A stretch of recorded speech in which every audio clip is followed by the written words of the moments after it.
I became the pet of an alien empress, but she doesn't know I understand her language.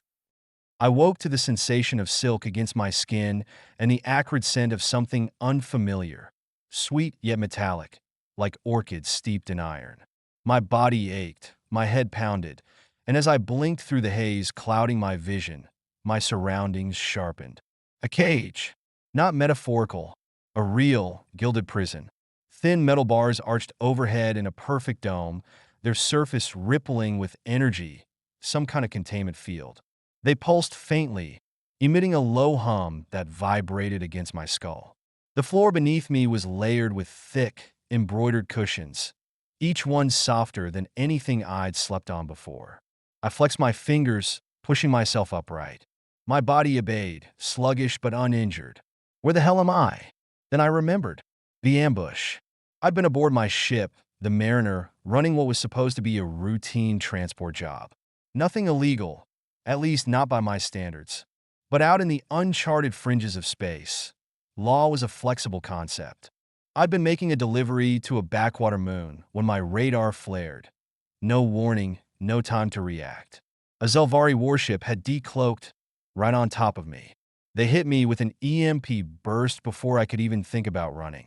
My ship went dark, my controls dead. I had tried, in vain, to send out a distress call. Then the airlock had been breached. Flashing lights, shouts in a language I barely had time to process, and then a needle to my neck. Everything had gone black. Now I was here. A slow, measured sound reached my ears, footsteps. I turned my head just as she entered. Tall, poised, a vision of impossible beauty and absolute authority. Her emerald skin shimmered in the dim light, smooth and flawless. Long, obsidian black hair cascaded down her back in waves, adorned with strands of silver threading. Golden eyes, sharp and discerning, flicked over me with a gaze that felt both assessing and amused. She was draped in a dark, translucent gown, the fabric shifting like liquid night over her body. Patterns of constellations I didn't recognize were embroidered in silver thread across her chest and arms. Jewels, subtle but deliberate, adorned her fingers, her collarbones, the pointed tips of her ears. Royalty. Power radiated from her like heat off a sun. She was Zelvari. And not just any Zelvari. The way she carried herself, the effortless command in her movements, the way the others in the room, yes, there were others, lurking in the shadows, kept their heads bowed in her presence. This was their ruler, the Empress. She stepped closer, her gaze sweeping over me with the slow, indulgent air of a collector admiring a newly acquired artifact. Then she smiled. "Oh, what an amusing little thing," she said. In perfect Zelvari. A cold prickle ran down my spine. She doesn't know I understand her. Zelvari was a difficult language. Few humans spoke it fluently. But I did. A remnant of an old relationship. An ex-girlfriend who had been obsessed with Zen linguistics. I had learned it on a whim, never expecting it to be useful. Now, that knowledge might be the only advantage I had. So I said nothing. Her smirk deepened. "A fascinating specimen," she mused, stepping even closer. "Humans are so ordinary. But you—" Her golden eyes traced the lines of my face, my shoulders. "You are quite the find." I clenched my jaw, keeping my expression blank. She crouched beside the cage, reaching through the bars. Her fingers, cool and elegant, brushed the edge of my jaw. The touch was light, testing. Her nails, dark and polished, traced the line of my throat before retreating. I didn't react. That seemed to please her. "You understand nothing, do you?" she mused, more to herself than to me. So helpless, so obedient. I held her gaze. She thought I was some dumb, primitive creature. Let her think that. She stood, her sheer gown trailing behind her as she moved to a throne-like seat on the far side of the chamber. It was carved from dark metal, high-backed and imposing. The cushions were the same deep violet as the banners hanging from the walls. She settled into it with the ease of someone born to rule. With a flick of her wrist, a smaller alien, thin, multi-armed, its skin a dull shade of blue-gray, scurried forward, tapping at a floating panel of light. "Ensure he is well fed," the Empress instructed. Cleaned. Groomed. She tilted her head, considering. I want him presentable. I bit down the surge of anger in my chest. Like I was a pet. She leaned her cheek against her palm, her gaze returning to me. I wonder, she murmured, her voice soft, almost contemplative. How long will it take to tame you? I stared back, silent. She thought me ignorant. She thought me weak. Let her. Because if she ruled this place, then her words, her secrets, would fall freely around me. And when the time came, I would not be the one in the cage. The Empress liked to talk. At first, I thought it was arrogance, some need to hear her own voice, to revel in the sound of her authority. But over the next few days, as I played the role of her silent, obedient pet, I realized it was something else entirely. She didn't see me as a person. I was an ornament, an exotic creature to amuse her. And because of that, she spoke freely around me. She would recline on her chaise, swirling a glass of glowing blue liquor, her golden eyes distant. Caver grows bolder, she mused one evening, speaking to one of her advisors. He thinks I don't see his machinations, that I don't hear the whispers. The advisor, a frail, bird-like alien with translucent skin, bowed deeply. Shall we intervene, Your Majesty? She smirked, sipping her drink. No. Let him play his little games. Let him think he is clever. A pause. Then, softly, the moment he reaches for my throne, I will break him. I kept my expression vacant, idly running my fingers over a silk pillow. But inside, I was cataloging every word. Caver, a potential usurper, a coup brewing beneath the surface. Interesting. Being the Empress's new favorite meant I had the run of her private chambers, a sprawling, opulent space that was half throne room, half personal retreat. Towering black columns framed walls draped in violet silk. The ceiling arched high above, set with bioluminescent patterns that mimicked the shifting constellations of her homeworld. Beyond the throne, a glass wall revealed a vast cityscape, a metropolis of towering spires and neon-lit skyways, suspended over an abyss that disappeared into darkness. The city pulsed with life, but it was silent from up here, as if the palace hovered above the concerns of the common. I saw no other humans, no other prisoners. If there were more, they were kept far from me. My days followed a routine. Wake, eat, be dressed in fine, but impractical clothing, and then sit at the Empress's feet while she ruled from her throne. Sometimes she ignored me. Other times, she would idly stroke my hair, her touch impersonal but strangely possessive. At night, she would retreat to her quarters. That was when she truly spoke. Not to me, to herself. The first time it happened, I almost missed it. I had been placed, no, installed, on a velvet chaise near her bed, under the pretense of being a living decoration. She had dismissed her attendants, stripped herself of her elaborate regalia, and sunk onto the bed with a weary sigh. In the dim glow of the palace lights, she looked less like a ruler and more like a woman burdened by a crown too heavy to bear. She spoke softly, more to the shadows than to me. They do not understand, she murmured. To rule is not a privilege. It is a war without end. She exhaled slowly, fingers pressing against her temples. They all wish to take from me. None seek to protect. For the first time, I saw something flicker behind the golden mask of her eyes. Doubt, exhaustion, something almost human. Then, as if remembering herself, she scoffed and rolled on her side, dismissing her own moment of weakness. No matter. Caver will fall. The others will bow. And just like that, the Empress was back. But I had seen the crack in the armor. She wasn't as untouchable as she wanted the world to believe. Days passed. I listened, observed, learned. Then I tested my first boundary. It was evening.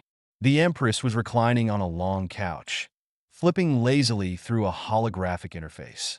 She had summoned no advisors, no servants. The air was quiet. I moved.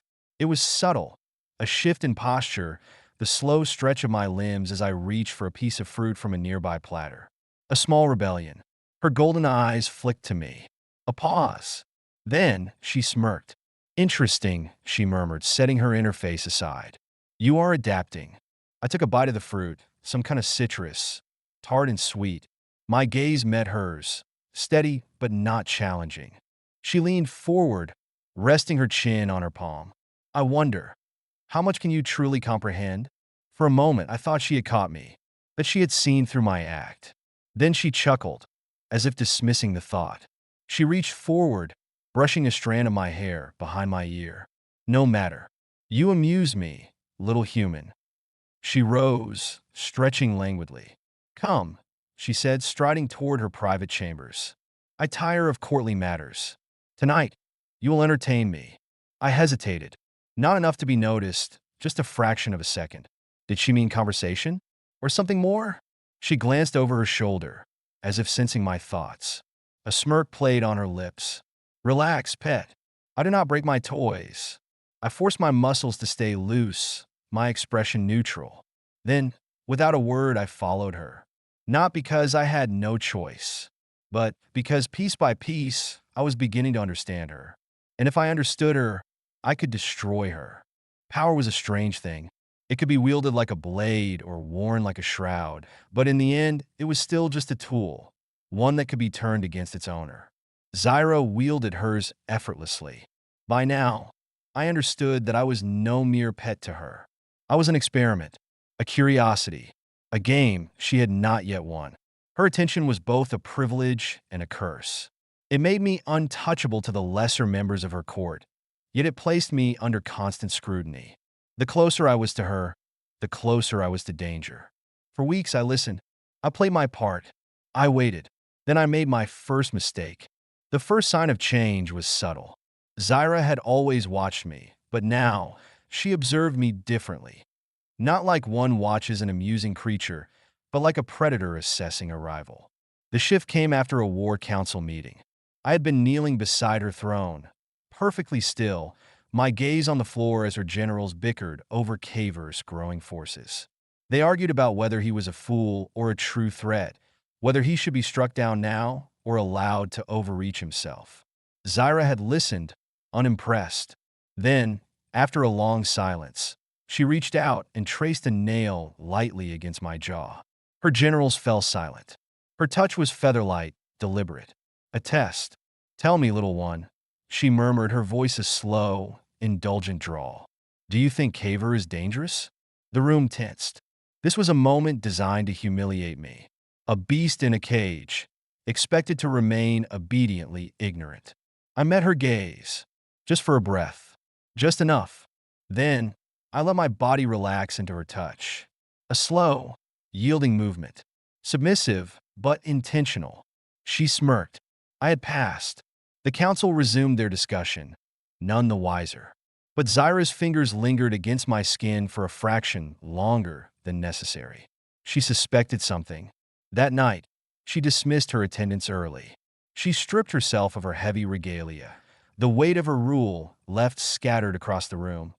Jewels abandoned on a low table, the stiff collar of her ceremonial robe undone. In the soft glow of the chamber's floating lanterns, she looked less like an untouchable ruler and more like a woman who had carried the weight of an empire for too long. She poured herself a drink. A deep violet liquid swirled in a glass of black crystal. She took a slow sip, then sat down across from me, golden eyes unreadable. You have been quiet, she said. I remained still. Her lips curved slightly. You are different from the others. A dangerous sentence. I kept my breathing steady. She studied me for a long moment, fingers trailing along the rim of her glass.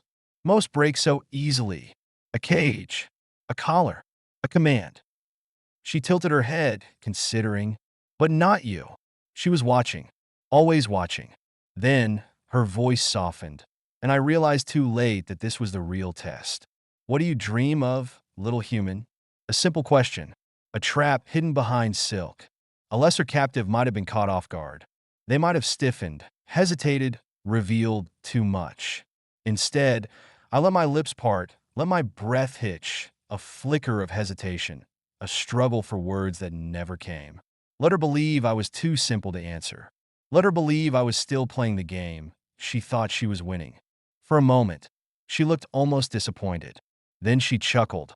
shaking her head as if to dismiss the thought. No matter. She stood, stretching languidly, the fabric of her loose robe shifting like liquid night.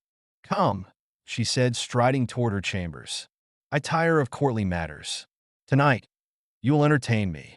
I hesitated, a fraction of a second, not enough to be noticed.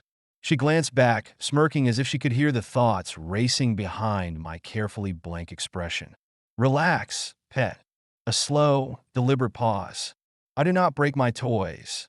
I force my muscles to stay loose, my expression neutral. Then, without a word, I followed. Not because I had no choice, but because I needed to know how much she suspected. The next morning, something changed. A Zelvari servant entered my quarters, carrying a set of new robes, black, embroidered with silver. Not the garb of a prisoner. Something finer. Something meant to be seen. I stood as he approached. He clicked his mandibles in mild irritation, adjusting the fabric before handing it to me. Her Majesty requests you wear this. Then, softer, almost reluctant, you are fortunate. I tilted my head, feigning ignorance. The servant hesitated. Then, glancing toward the door as if ensuring no one listened, he muttered, None have lasted this long before. My fingers tightened around the fabric. I had suspected. Now I knew. I was not just a pet. I was a test. She was waiting for me to fail. The others had. And when they did, they were gone. I exhaled slowly, keeping my face blank, and took the robes from his hands. Then, as he turned to leave, I made my second mistake. I spoke. Thank you, I said, in perfect Zelvari. The servant froze. His eyes widened, not in shock but in fear. For a moment, we stood in silence. Then, without another word, he turned sharply and left, the door sealed behind him. I was alone, and for the first time since I had arrived, I knew I had overplayed my hand. Zyra would find out, and when she did, I would no longer be her favorite. I would be something far, far worse. The moment the door sealed shut, I knew I had erred. It was a small thing, a slip of the tongue, a single word spoken in a language I was never meant to understand. But in the Empress's court, small things could shatter empires. The servant's reaction had told me everything. His rigid stance, the way his mandibles clicked once in alarm before he hurried from the room, moving too fast for someone simply delivering clothing. He had been terrified, not of me, but of what would happen when she found out. And she would. The weight of my mistake pressed against my skull, but I forced my breathing steady. Panicking wouldn't help me now. I had to move. The first thing I did was change. The black robe fit too well. It wasn't a prisoner's garb. It was something meant for court. Its fabric shimmered faintly, embroidered with silver threads that traced patterns resembling constellations. A statement piece. An introduction. She was preparing to show me off. The realization sent a ripple of unease through me. I had expected scrutiny. I had prepared for her tests, her mind games, the slow tightening of the noose around my neck. But if she was making me visible, then something had changed. I had become something else in her eyes. And that could be far more dangerous than simply being her captive. The summons came sooner than I expected. 2 guards entered, their weapons holstered but hands resting lightly against their hilts. They didn't speak. They didn't need to. I followed them through the twisting corridors of the palace, each hallway carved from smooth black stone that pulsed with faint veins of violet light. The energy in the walls hummed beneath my fingertips as I brushed against them, a power source embedded deep within the structure, breathing like a living thing. No visible defenses, no patrols. Yet I knew this place was a fortress, a cage without bars. The throne room doors loomed ahead, massive and ornate, their surface etched with ancient symbols. They parted without a sound, revealing the grand chamber beyond. And at its center, Zyra lounged in her throne, draped in dark silks, golden eyes unreadable. The weight of the room pressed down on me, heavy with expectation. She was alone, no advisors, no guards, just us. I exhaled slowly. This was not an execution, not yet. I stepped forward and knelt as expected. A deliberate act, a choice. Silence stretched between us. Then she laughed. Not cruelly, not sharply, Softly, as if I had done something amusing, she rose with lazy grace, descending the short steps of her throne until she stood before me. "I hear you spoke today," she murmured. A statement, not a question. I lifted my head slightly, feigning confusion. Her fingers brushed my chin, tilting my face toward hers. "Such a fascinating little deception," she mused, as if speaking to herself. "How long have you understood me, I wonder?" I forced my body to remain relaxed beneath her touch, my expression carefully blank. She studied me for a long moment, then sighed. "No answer?" "Of course not."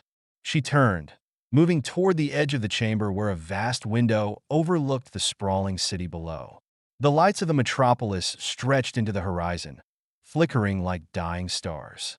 "Do you know what I find most disappointing about power?" she asked, her voice smooth, measured. "The isolation." I said nothing. She continued as if I had. "No one speaks freely in my presence. They tell me what they think I wish to hear.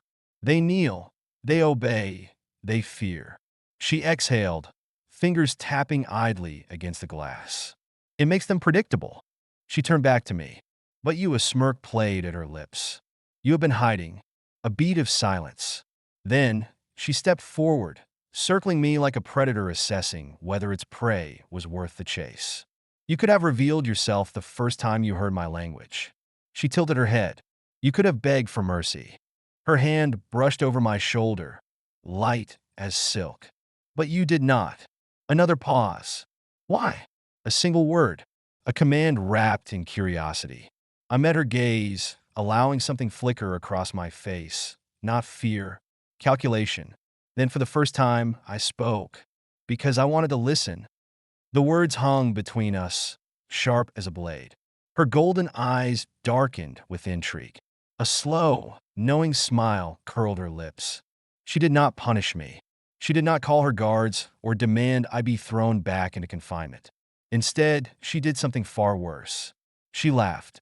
It was soft at first, then richer, as if I had just handed her the most exquisite puzzle. "Oh, I knew you were different," she murmured, stepping closer. "But this—" She reached out, tracing the collar of my robe, adjusting it as if presenting me, not discarding me. "How bold!" She turned sharply, moving toward a small table where a bottle of dark amber liquid sat waiting. She poured 2 glasses, then glanced back at me. "Come," she said, a casual command. "Sit." I hesitated. A trap. It had to be. But I had played my hand. Refusing would show weakness. So I rose, stepping toward her. She handed me the glass, her fingers brushing against mine for the briefest moment. Then she sat, stretching one leg over the other, watching me like something newly discovered. "You intrigue me," she admitted, swirling the drink in her hand. "I should have killed you for the deception." I took a slow sip. The drink burned, smoky and rich. "Yet you haven't," I said. She smirked. "Not yet." Silence settled between us. A shift had taken place, fragile but real. I was no longer merely a pet. But I was not her equal. "Not yet." She tapped her glass thoughtfully, then murmured, "Perhaps you are wasted as a simple decoration." A pause. Then, with a slow, indulgent smile, "Perhaps it is time you became something more." The air between us crackled with something unspoken. I had stepped out of one game and into another. And this time, the stakes were far higher. There was a shift in the air that night. Subtle, unspoken, but undeniable. The moment I stepped into the grand hall at Zyra's side, I could feel it, the weight of countless gazes pressing against me. Not the idle curiosity I had grown accustomed to, nor the faint amusement of nobles who saw me as nothing more than a passing novelty. No, this was different. This was calculation. They were reassessing me. What had changed? The answer stood beside me, golden eyes gleaming with a secret only she knew. Zyra. She had played this game for years, perhaps decades. She understood power not as something blunt, but as a weapon honed to its sharpest edge. And now, she had placed me on the board, not as a piece to be discarded, as something far more dangerous. The hall was vast, lined with towering pillars carved from obsidian stone, their surfaces etched with shifting patterns of violet light. The ceiling arched high above, suspended with floating lanterns that pulsed like distant stars. The guests, nobles, warlords, politicians, moved like predators through the space, their silken robes whispering against the marble floors. It was a court of predators. And tonight, I had been invited to the hunt. I was dressed for it, too. Gone were the simple garments of a captive. In their place, I wore deep black robes, embroidered with silver threading, a mark of status, of belonging. The fabric clung to me like a second skin, designed not for comfort but for impact. The whispers began the moment I entered. Who is he? Why is he standing beside her? Is this a new game? A new weapon? Zyra let them talk. Let them wonder. Then, with deliberate grace, she turned to me and handed me a glass of deep amber liquid. A silent command. A test. I accepted without hesitation. She smirked. Approval. The room watched, waiting for the next move. She made it for them. Enjoy yourself, pet, she murmured, just loud enough for those nearest to hear. Learn something. Then she turned away, leaving me alone, or rather unleashing me. They came to me in waves, some out of curiosity, some out of arrogance, some because they wanted to see what made me so special. A silver-skinned noble approached first, his expression carefully measured. He swirled the wine in his glass, studying me as if I were an exotic creature displayed for his amusement. You must be quite the entertainment, he mused, for her to keep you this long. I smiled slightly. You must be quite the disappointment, to be speaking to me instead of her. His grip on his glass tightened just enough to crack the surface. He left without another word. Others followed, some more subtle, some more direct. But they all circled the same unspoken question. Why are you still alive? Why has she not broken you? Why has she not discarded you? The answer, I suspected, was something even Zyra herself had not fully decided. And that made me dangerous. Zyra's presence dominated the room, but I had learned to watch her between the moments. The way her fingers tapped idly against the stem of her glass when a particular noble spoke. The slight narrowing of her golden eyes when a general hesitated before answering her. And, most importantly, the moment her gaze flickered. It was brief, a fraction of a second, but I caught it. Her attention had shifted, just slightly, toward a dark-cloaked figure at the far end of the room. He was speaking to another noble, his voice low, his movements careful. Too careful. Then a passing of hands. A whisper. A glance. A nod. A deal. A conspiracy. And Zyra had not seen it. But I had. I turned, making my way back toward her, keeping my movements unhurried. When I reached her side, she glanced at me, raising a single brow. I leaned in slightly, my voice low. The man in the red cloak. He just received something from your general. For the first time that night, Zyra stilled. It was brief, a fraction of hesitation, the smallest tell. Then, smoothly, she smiled. I see. She turned her gaze toward the man in question. Not directly, not noticeably, but I saw the way her fingers tightened against her glass. She had not expected this, which meant one thing. There was a traitor in her court. And now, she knew it. A slow, deliberate smirk curled her lips. Well, she murmured, setting her glass aside. I suppose the night is not over after all. Then she turned to me, golden eyes sharp. You have just become very useful, little human. And I understood. I was no longer playing the game. I had just become a piece on the board. When the gathering ended, Zyra summoned me to her private chambers. She was silent at first, pouring herself a drink, the sound of liquid filling the glass the only noise between us.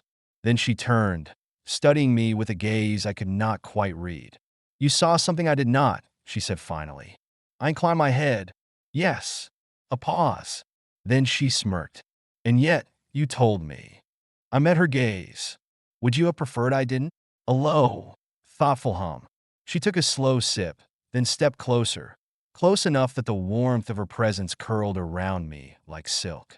You are not afraid of me, she observed. It wasn't a question. No, I said simply. Another pause. Then, softly, good. She set her glass down and turned away, as if arriving at some unseen decision. You are no longer a pet, she said.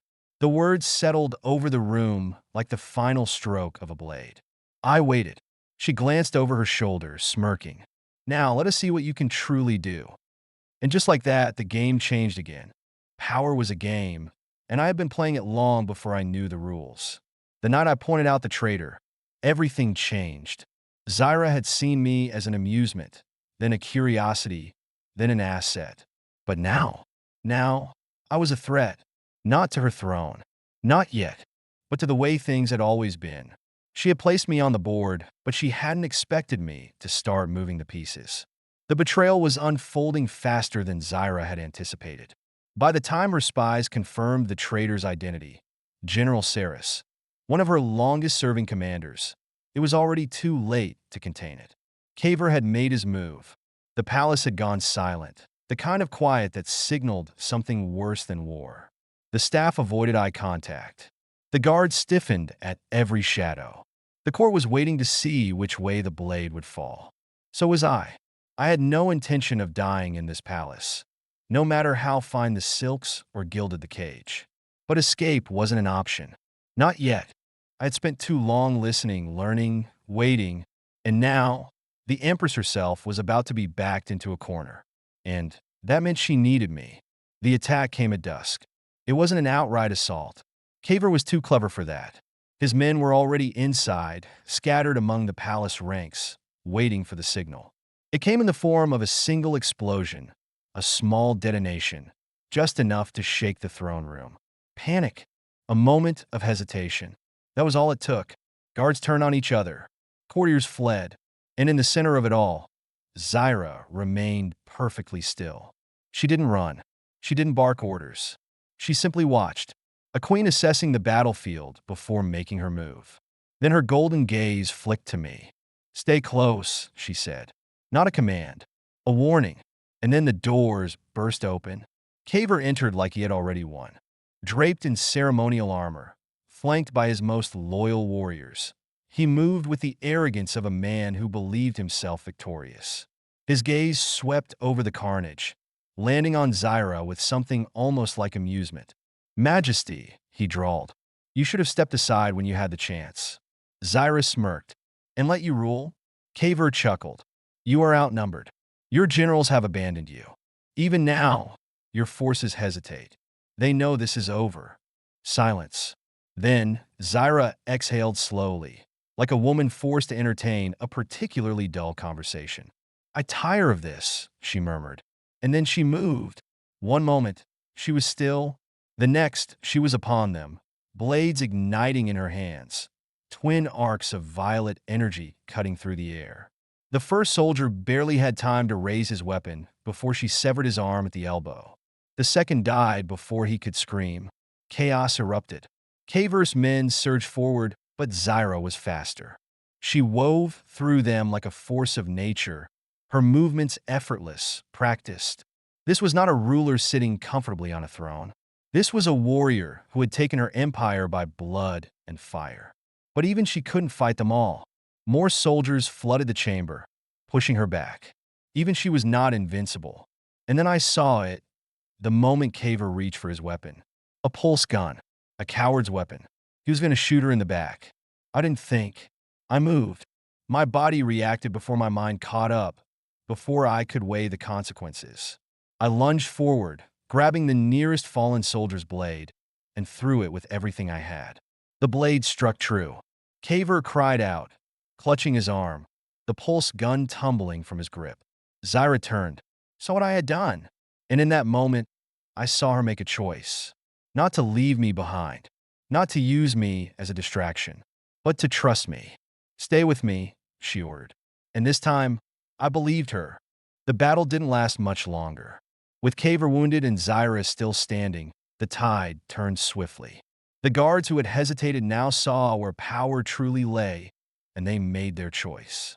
Loyalists fell upon the rebels, cutting them down without mercy. Kaver was dragged before the throne, bleeding, furious. Zyra stood over him, golden eyes unreadable. "You always were ambitious," she mused. Kaver spat blood. "This isn't over." Zyra smiled. "Oh, it is." Then, without ceremony, She drove her blade through his heart. The throne room was silent. The bodies had been cleared, the blood scrubbed from the marble. The court had returned, carefully composed, as if nothing had happened. Zyra sat upon her throne, one leg crossed over the other, watching me. I stood before her, no longer dressed as a pet, no longer kneeling. We both knew what came next. "You saved my life," she said finally. I shrugged. "You needed the help." She smirked. So modest. A pause. Then softer. "And now what, little human?" I met her gaze. She had power. She had her throne. And me? I could leave. I had played my part. I had survived. But something in her expression told me she wasn't expecting that. She was waiting. Not to command. Not to demand. But to offer. The choice for the first time was mine. I exhaled, slow and steady. Then I smiled. "I think I'd like to see what happens next." Zyra's golden eyes gleamed. "Good," she murmured. "So would I." And just like that, the game began anew. 2 weeks had passed since Kaver's death. The rebellion had died with him. His allies, those who hadn't fled or begged for mercy, were executed swiftly. The Zelvari did not believe in dragging out punishment. Betrayal demanded blood, and Zyra had spilled it without hesitation. The empire was hers again, firmly and unquestionably. And yet, the palace still whispered. Not about Kaver, not about his failed coup. About me. They had seen me rise from nothing. From a caged pet to something standing at the Empress's side. Some called it manipulation. Others feared it was something worse. Control.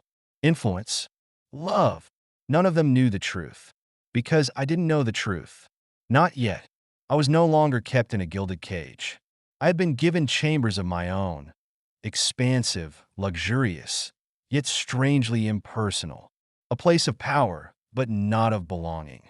I was allowed to move freely now, and yet every step felt like a decision I had not yet made. Then, one evening, Zyra summoned me. The throne room was empty when I arrived. The courtiers had been dismissed, the guards absent. Only she remained, standing by the vast window that overlooked her city. The skyline stretched endlessly before her, an empire of lights and towering spires. A kingdom carved from war and ambition. She didn't turn as I approached. "I should reward you," she said, "for saving my life." I leaned against one of the pillars. "You already did. You let me live." She smirked. "Is that all you want?" I said nothing. Zyra finally turned to face me. She was not dressed in royal regalia tonight. No crown, no heavy jewels. Just a simple, elegant robe, black with silver embroidery, her long dark hair flowing freely down her back. She looked less like an untouchable ruler and more like a woman who had spent too long fighting for her place in the world. And she was watching me with something unreadable in her golden eyes. "You could leave," she said. The words hung between us, soft and sharp at once. "I know," I admitted. "You have no debts here. No chains. If you wish, I will grant you a ship. Credits. Safe passage beyond my borders." A pause. Then, more carefully, "Do you wish to leave?" I studied her, searching for something in her expression. Some flicker of expectation. Some sign that she already knew my answer. And for the first time, I saw uncertainty. Zyra was never uncertain. She commanded, dictated, ruled. But now, she was giving me a choice. A real choice. And for a long moment, I didn't know what to do with it. "I used to think about escape every day," I admitted. "Back when I was your pet." She didn't flinch at the word. I took a slow breath, looking past her toward the vast city below. But then I started paying attention. "To your enemies. Your court. You." I turned back to her, and I realized something. She arched a brow. "Oh." I stepped closer, close enough that I could see the faint glow of the city lights reflected in her irises. "You were never my captor," I said. "Not really." Her smirk faltered. "If you wanted me broken, I would be," I continued. "If you wanted me dead, I'd be in the ground. But you didn't break me, and you didn't kill me." A pause. "Because you never wanted to." Silence stretched between us. Then, finally, she exhaled, shaking her head. You are far too clever for your own good. I smirked. That's why you like me. She chuckled, but there was something softer behind it. Then she reached out, not in command, not in dominance, but as an offering. Her fingers brushed against mine, light, uncertain. The most powerful woman in the empire. And yet, in this moment, she was waiting for me. Waiting for my choice. I could leave. She would let me go, no tricks, no punishment. I could take my freedom, leave this world behind, and never look back. Or I could stay. Not as a prisoner. Not as a pet, but as something more. I looked at her, this woman who had once been my captor, then my adversary, then something I had no words for. And in her gaze, I saw something I had never expected. A future. My fingers curled around hers. Her breath hitched just slightly. Then, slowly, she smiled. A real smile. And just like that, the game was over. And something new had begun. They still whispered about me in the court. The human who had been a pet. The human who had saved the Empress. The human who now stood beside her, no longer kneeling, no longer caged. But the whispers didn't matter. Zyra ruled her empire as she always had, with fire, with steel, with unshakable will. And I ruled nothing, commanded no armies, held no titles. But I stood at her side as her equal. And in the end, that was more than enough.